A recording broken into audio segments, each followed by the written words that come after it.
if a man comes in and he is struggling in life around relationships, bringing his masculine energy into the world, because he's been taught from the outside that who he is inside hurts people or is bad. So if this is part of his story and he's holding this back, then we might ask him what his experience is of his body.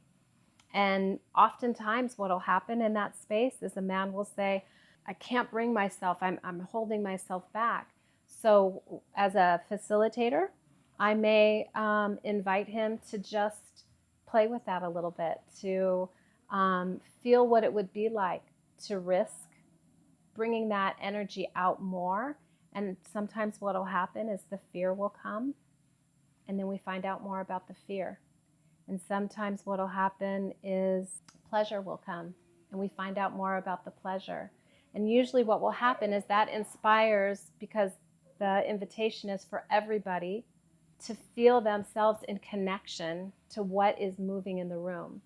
And maybe because somebody is moving energy that feels pleasurable, more pleasure starts to happen in the room and people make contact with their own pleasure. Maybe fear comes up in the room where their experience when somebody moves their pleasure is they've been hurt by that, and so they get scared and they pull back. We encourage that connection to happen so then healing can happen on both sides.